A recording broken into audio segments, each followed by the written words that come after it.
Hi guys, mag-add to me sa SSS, di ba dad no? Kay na-reset na mo iyang cellphone tapos nakalimot mi sa password sa iyang ginagamit na Gmail account. So naghimo mi og lain.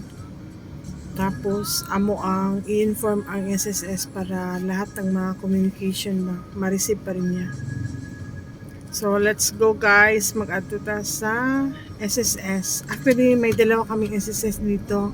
Meron dun sa May Kalumpang at meron din dito sa Robinson. So, mas ano siya, mas tawag yan, mas convenient siya compare me at to be to. Tapos ang haba ng pila. But since we have PWD and senior na card, mas less ang hago kay kasi kuan siya kanang priority siya. So let's go guys. Later ipakita ko sa inyo ha kung ano ang sitwasyon namin doon sa may Robinson SSS. So ito yung daanan na shortcut sa amin. Actually mga 15 minutes lang dad no. 15 minutes lang from sa amin down to Robinson. So, matarik ang araw ngayon guys. Maganda ang weather pero sobrang init.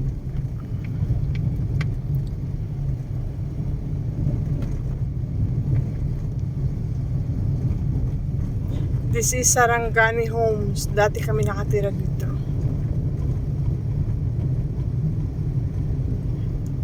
Noon, nalitan ako sa bahay but actually malaki na to compare sa mga bagong housing subdivision ngayon. Grabe kainit oh, yan oh. Makalipong kung dili ta magsakyan na. Kahit mahal ang gasolina, sige na lang.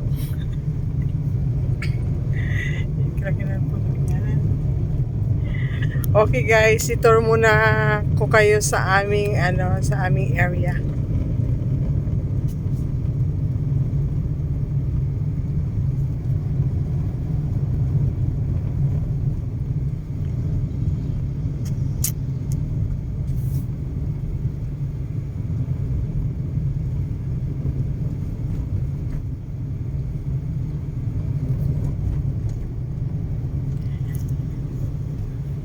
Alam mo bakit marami kaming ganitong sasakyan dito sa Jansan, no? Ganyan, no? Yung ginatawag na ko na, loaf bread. So, yung tawagan na dan, bao? Ano na?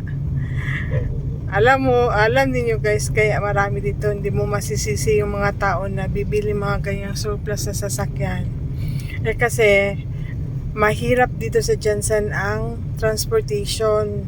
Ang way of transportation dito is tricycle. Nakikita mo yung mga tricycle na mga blue. Yan. Mahal magsingil yan. Minsan, mapilitan ka kahit low budget lang. Basta may sarili kang car. You prefer to choose that kind of kanang vehicle para sa mong family. Aminin natin, mahal man talaga ang ang mga commercial cars.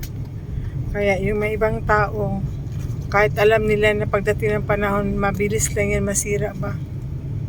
Pero sobra din kasi init dito sa Jansan, kaya mag-choose ka talaga para sa family. Anyway, kaya talaga slow down lang, slowly but surely ba. Pagdating ng panahon, malay nimo makabili ka naman ng bagong sasakyan for the family. Ganyan naman tayo mga Pilipino, matiisin yung kung anong pwede, yun ang gagawin. So malapit na tayo guys, liko kami dito para shortcut dito kami sa may Robinson.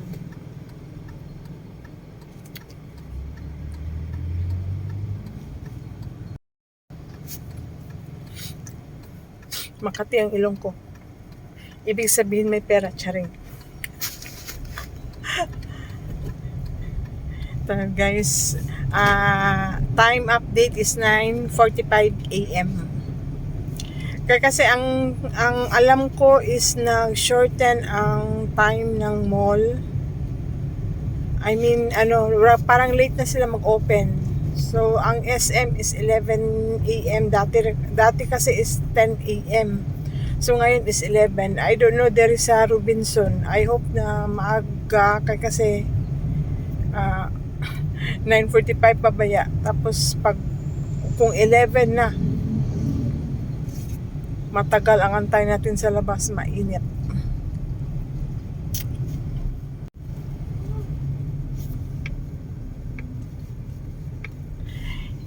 Ito yung public hospital ng Jensen. Dito kami sa likod dumaan. May mga bago silang building, ganyan, kagaganda.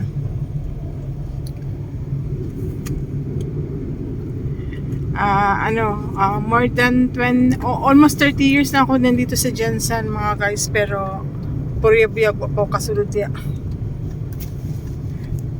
Kasi may ka ng private na hospital para convenient. Ito, paikot din siya. Malaki masyado ang dito sa amin. Provincial hospital. Provincial ba tawagan? That's city hospital. Basta, yun na yun. Ito yung bagong building ng Ramon Magsaysay. Yan. I think high school ni senior high ang andito. Kasi meron silang main building sa downtown mismo na andun yung mga college ba.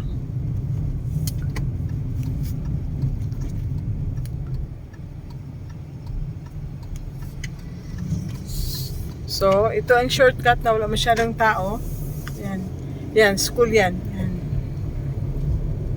Ang gym nila. Parang hindi ko nagkakamali. Mga 2 to 3 years pa lang itong school na to.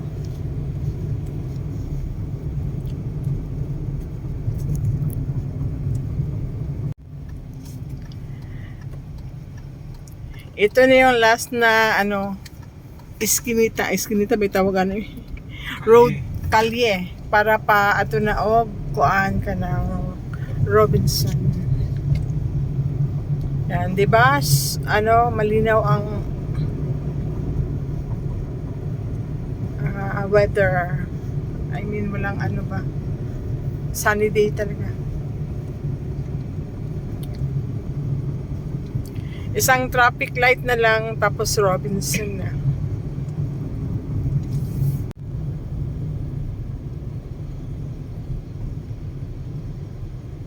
Yan, yung malaki, yung itim na building kay Grand Summit Hotel. Ito na yung Robinson. Meron tayong isa pang, traffic light. Then, Robinson na. Ito yung mga katabing building. Yan. At ako.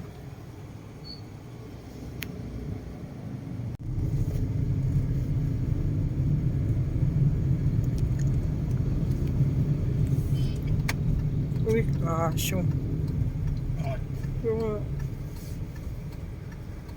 Yung pick up, liliko, lumusot dito sa sa right, sa left side ang motor. Ito yung Grand Summit, ito na yung Robinson. Dito kami sa likod dumaan.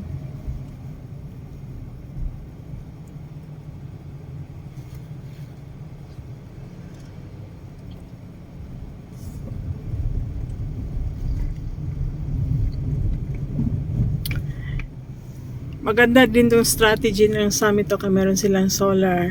At the same time, parang na rin, yung parang tawag yun din, yung roofing ng parking space nila. May bago na naman building dito. Ito na yun, likuran ng Robinson. Tapos maling PW ito para sa car.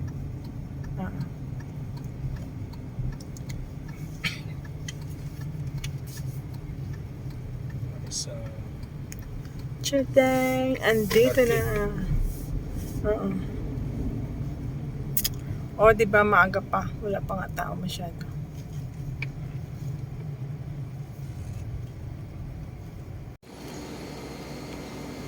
Maaga pa masyado ba? Andito na kami. Ayun nga, ang open nila is, ang mall hour is 10 a.m. to 9 p.m. Pero 9:50 plus naman. Parang walang guard dito ba? Doon naman din sa kabila, meron namang entrance sila doon, pero parang sirado pa din. So baka mag-wait pa kami dito. Yung likod ng ng Robinson.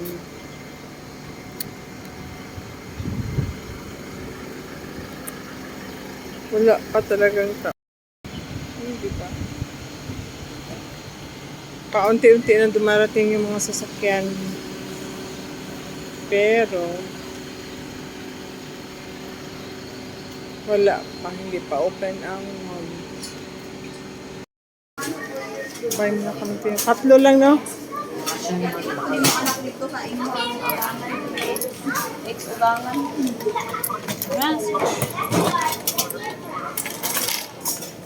Eh kung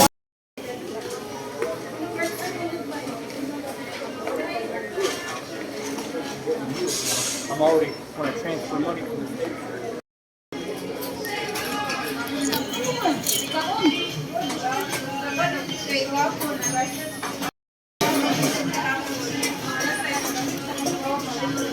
Miss, isang battery daw. Matoy tarong kaon na, yung sige lang trabaho.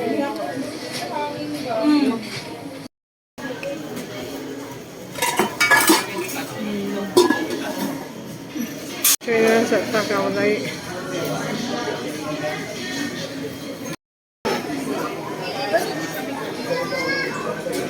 Nandito kami sa grocery, ang tagal pa bukas. Nakarating kami dito is 9:53 pero buksan ang department store is 11 o'clock pa. So tambay muna kami dito.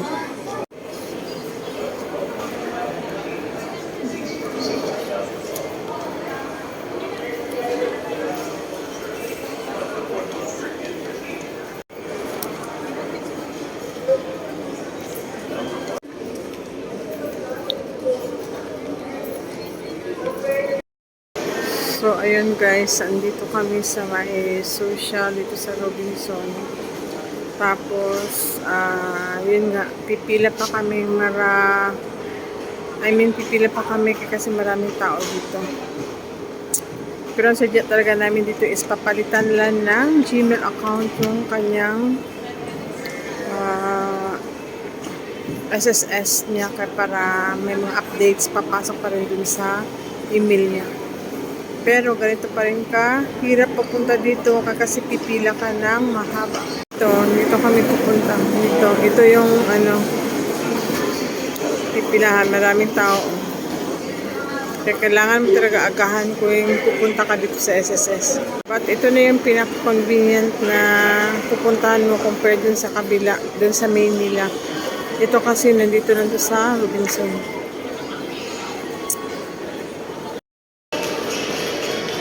Magkano lahat, Miss? Sa atin. Thank you.